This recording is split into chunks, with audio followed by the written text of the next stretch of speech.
Led Zeppelin is an incredibly interesting band to talk about. Now, Led Zeppelin are part of what some people consider like the first wave of heavy metal bands, along with bands like Black Sabbath and Deep Purple, which I will also do a discography for. So that's one of the most debated topics is, what are they? Are they heavy metal? Are they hard rock? What are they? Now, to me, their first two albums are just a very bluesy, hard rock album that's extremely influential to heavy metal without actually being heavy metal. In the case of Black Sabbath, I would actually say that they are heavy metal.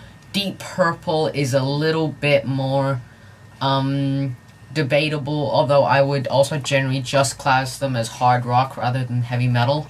Now, let's just talk about a bit of history before we talk about this album. Now, Led Zeppelin came out of what was the remains of a band called the Yardbirds in the 60s, led by, I'm not sure if it's led by, but Jimmy Page was one of the members of that group. And after the group had completely disbanded, he started recruiting new members, the first being John Paul Jones. And then he, I believe, recommended either John Bonham or Robert Plant first, and then either John Bonham or Robert Plant recommended the vocalist / drummer. Really, Led Zeppelin, initially, the only member that people knew of was Jimmy Page. The other members were kind of unknowns at the time. And this is incredibly just an amazing coincidence, because these are some of the best musicians at their respective instrument at this time. In fact, probably the best. Now, John Bonham, I'll just talk about the instrumentation of the band members, starting with John Bonham. John Bonham is my favorite rock drummer of all time.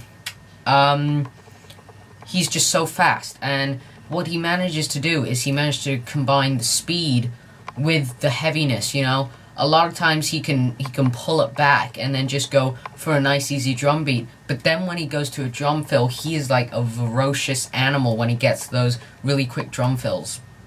So incredibly fast, and managed to be heavy at the same time. He can showcase the extreme speed and the real heavy hitting, almost heavy metal-ish kind of a style. Now, John Paul Jones is very interesting. John Paul Jones's bass is one of two bass players that I would say their bass has character, the second being Steve Harris. Now, what I mean by this is the bass is just played in such a way in which you know it's John Paul Jones. There's just something about the way he plays, and also a big part of it is the production and how audible and clean the bass is. But a lot of it is just his amazing technical talent. I mean, John Paul Jones is just an incredibly great musician. He can play keyboards and a lot of other instruments, but for most of Led Zeppelin, he just played bass.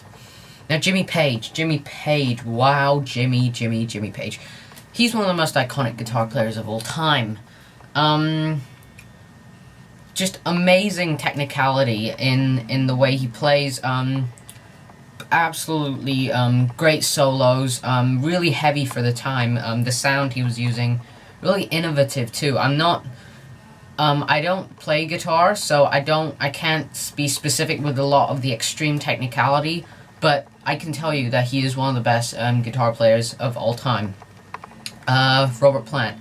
Robert Plant is a very interesting character because he's a sort of middle-class white boy at the time, how he was classed. But what he sings is he's singing like 50s kind of blues music. And then a lot of people initially thought that how would that work? It's like you got some middle-class white boy singing like hardcore blues, and that's like, you know, really sad and depressing.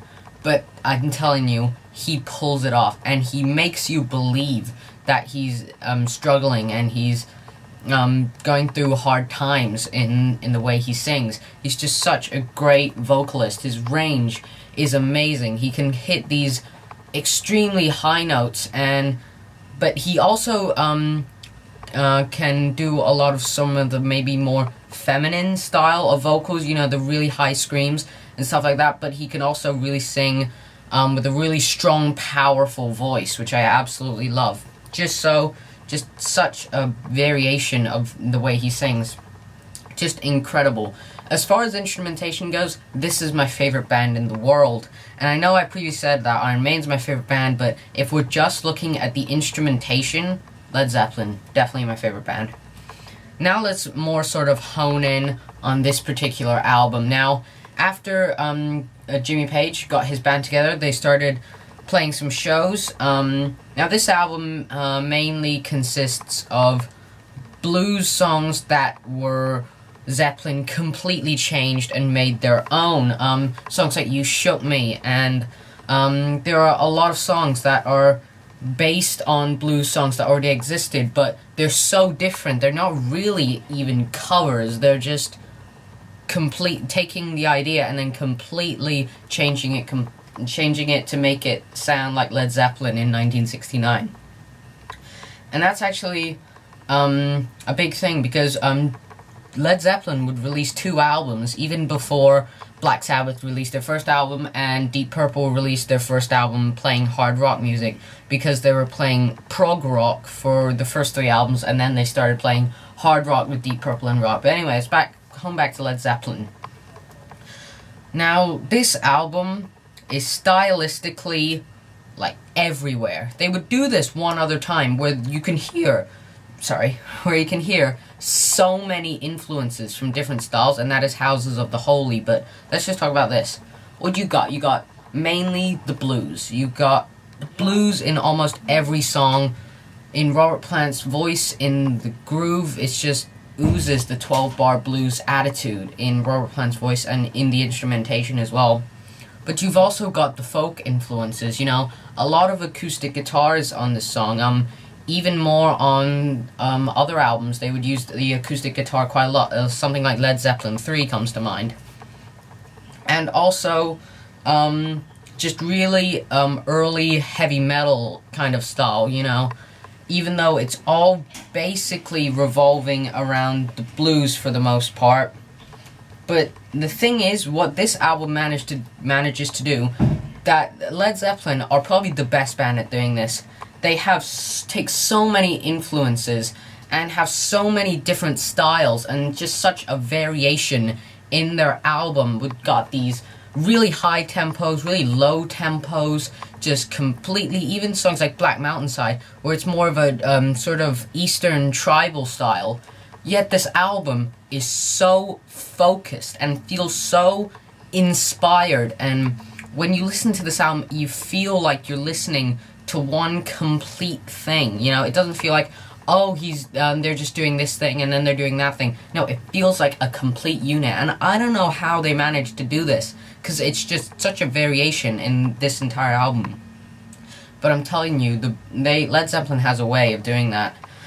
Let's talk about the production. The production is fantastic. A lot of bands can't get good production on their debut album, but Led Zeppelin, beautiful production. What they managed to do is combine the sort of really live feel, the really kind of raw feel, with incredibly clean recorded instruments. It's beautiful. They're one of the few bands that can do this, and I know I use that phrase a lot, one of the few bands, and that is how amazing, that just showcases how amazing Led Zeppelin is.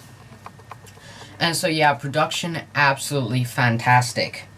Now, let's just talk more about the style. Now, as I mentioned, it's revolving around the blues. This is all based on the blues, and actually, bands like Iron Maiden and Judas Priest, while people say, okay, they made it more melodic and they made it faster and heavier, the most innovative stylistic change that bands like Iron Maiden and Judas Priest made to metal was stripping away the blues. Whereas Deep Purple and Led Zeppelin and Black Sabbath was all about the blues. It was just completely revolving around the blues. That's where they took their main influence from. But then Iron Maiden and Judas Priest, bands like those, they just completely took it out and also made it melodic and faster and things like that. But anyway, Led Zeppelin, this album is just amazing. The performance by everyone, they're just such great musicians that you can't really have a bad performance on a Led Zeppelin album, at least not in this stage of their career. Robert Plant is singing his heart out, Jimmy Page is playing amazing, John Paul Jones' bass is just amazing, and John Bonham, as I've said, he knows how to play a slow beat on a steady time, but then he'll just go into a rapid-fire drum fill that's just absolutely amazing. And it's just so original, you know. I haven't heard an album like this. I like really original, it's really creative, and it really feels like you're listening to something special when you listen to this album. Now let's talk about the artwork a little bit. The artwork is my favorite Led Zeppelin artwork. It's just really simple. It's just a Zeppelin crashing, and just amazing. Just love the artwork. Completely iconic. There's not even any color, but I love it. Led Zeppelin artwork for this album. Brilliant. Alright, I know I've been babbling on about history and style and stuff like that, but let's just get into the track list.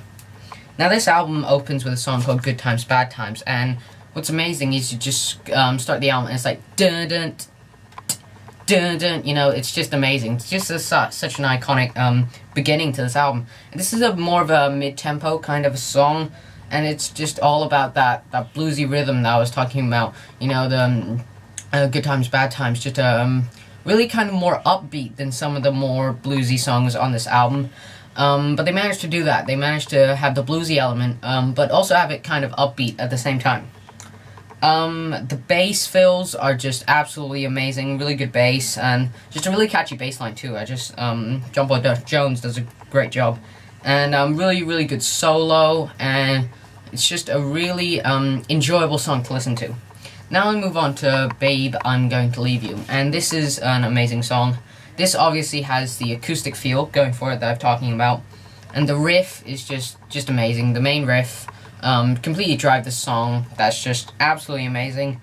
Just an amazing vocal performance. Again, it's what I'm talking about with the Robert Plant. Such amazing vocals, and can, you know, sing, go from like sort of more slower and more emotional, and then just completely sing his heart out on the chorus. So absolutely amazing song. Baby, I'm Gonna Leave You is just a great song. A bit long, but I still really like this song. And now we move on to You Shook Me. Now this is the first of one or two a bit kind of weaker songs, but this is still a pretty good song. It has more of a psychedelic influence in the intro, which I quite like, actually. It doesn't go on too long, and it's kind of straight to the point. So moving on, it's just about the blues rhythm, and, you know, it's almost, not almost, has a harmonica solo in there, which is just, it's just absolutely amazing. I mean, Black Sabbath would do something similar on Wizard. I'm not sure if that was because of this. It probably wasn't, but it could be.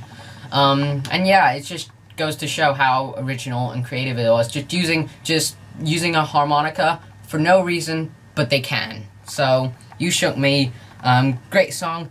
Though it is a little bit lyrically repetitive. If that's one critique I'm going to give the song, it's a little bit lyrically repetitive and a little bit boring. And that's another thing. This album and Led Zeppelin in the kind of 1969 through 1970-71, often they'll be accused of their lyrics being misogynistic. And what I think about that is, well, that's what the blues are. They were just completely taking the influence about the blues, and the way you can look at it is Robert Plant, when he sings about the lyrics, I believe John Paul Jones wrote most of the lyrics for this album, so don't blame Robert Plant for this if you think they're misogynistic. But they're more talking about one specific female figure rather than women as a whole, which I would have to say would be misogynistic. I would still love Led Zeppelin. That's how good they are. But it's more just talking about relationship problems and things like that. Things that you hear all the time in pop music, just people having tough relationships. And then we move on to the song Dazed and Confused. Now, this song's absolutely amazing. Probably the centerpiece of this album, and it is definitely one of Led Zeppelin's most impressive songs of all time. Now, it starts with the more kind of psychedelic bass line, and it is a great bass line. And the lead guitar comes in with the riffing, and it's just beautiful. But then when John Bonham comes in, this song just takes off completely. And obviously the very bluesy vocals, just absolutely amazing. Great lyrics, but yeah, just absolutely amazing song. And then it goes into the kind of psychedelic bass and drum section, where it's just John Paul Jones and John Bonham kind of responding to each other's. And then you got Jimmy Page playing the psychedelic guitar noises. And you know, it's not too long. It never feels like it's going too long. So yeah, it's just a great passage. And then move on to the sort of latter half of this song. Got an amazing solo and just some amazing riffing. Now, I love this song very much. This would kind of be Led Zeppelin's kind of main headlining song until Stairway to Heaven, obviously. You know, and it's able to kind of be a bit psychedelic and a bit progressive without being too pretentious about it. Pink Floyd. And so yeah, it's just an absolutely amazing song. And now we move on to the 5th track, and that is Your Time Is Gonna Come. Now, this is another kind of, the writing doesn't feel as inspired on this song, but the chorus is just one of the catchiest, most uplifting choruses of all time, you know. Just so iconic. You feel like if they sing it at the concert, you're gonna want to do one of those hand-wavy things. Yeah, it's just a really uplifting song, really great chorus. Obviously, we got the acoustic element in there. And yeah, it's just really great song. Doesn't go on too long that you start feeling, okay, this is a bit of a filler, you know. It just kind of passes nicely. And then we move on to the 6th song, which is Black Mountainside. Now, this is the instrumental, not too long, and it obviously takes the kind of more tribal approach. John Bonham's drumming definitely feels like he's playing some bongos or something, more similar to something like Bill Ward, actually. Bill Ward's much more of a tribal player, whereas John Bonham's a lot more technical, but I'll save that for the verses that I'm going to do. And so yeah, absolutely amazing, a great acoustic riff, and it's just a really impressive song. It doesn't go on too long that you start to feel like it's dragging. And then this amazingly goes into Communication Breakdown, which is straight up heavy metal. There's no other way to put it. This is heavy metal. Fast, riff-based, aggressive vocals, just absolutely amazing. Communication Breakdown. Just a really heavy riff and a really great solo too. Almost kind of proto-punk. I'm not like a complete musical genius, so I'm not sure if I'm using that term correctly. But yeah, it kind of feels a bit like some sort of proto-punk. But no, it's really just a really good song. And then we move on to the 7th song, and that is, oh, not 7th song. Second to last song. I can't remember the number, to be honest. Which is I Can't Quit You, Baby. And this is a really good song too. I actually really like this song. And Page's guitar work is just absolutely amazing on this song. It's just one of those songs that's kind of based around one idea. But the idea is so good, and the song's not too long, so that it just really works. And you know, it's just a really catchy song. I really like this song, although it's probably one of the slightly weaker songs. And then we go into the final track, How Many More Times, and this is just starts in with a great groove in the bass, and then eventually the lead guitar will come in, and then just an amazing groove. And then you got Robert Plant's vocals coming in, and it's just a kind of a mid-tempo song. You're really getting into it. And then eventually John Bonham starts playing the amazing drum fills, and then it kind of goes into the slower section, which I think is a little bit too long, in my opinion. But it's still just got a great riff towards the end. Yeah, it's just really good song, really great way to end the album. How Many More Times, just really catchy, really good song. And that ends the track list. Now, Led Zeppelin 1 is an absolutely amazing album. The instrumentation on all of Led Zeppelin in their early years is absolutely something to behold. But not only that, the writing feels so focused and inspired, and it's, you know, I'm not even what Led Zeppelin are, you know, heavy metal, hard rock, that whole debate. It doesn't really matter. Led Zeppelin are just amazing. Don't try to categorize them. Just accept that they're absolutely amazing band. Again, the production's amazing. The writing and the stylistic themes just melt so well together to create one of the best albums that Led Zeppelin have ever made, and one of the best albums of all time. So I'm going to give Led Zeppelin a 9.5 out of 10. Later.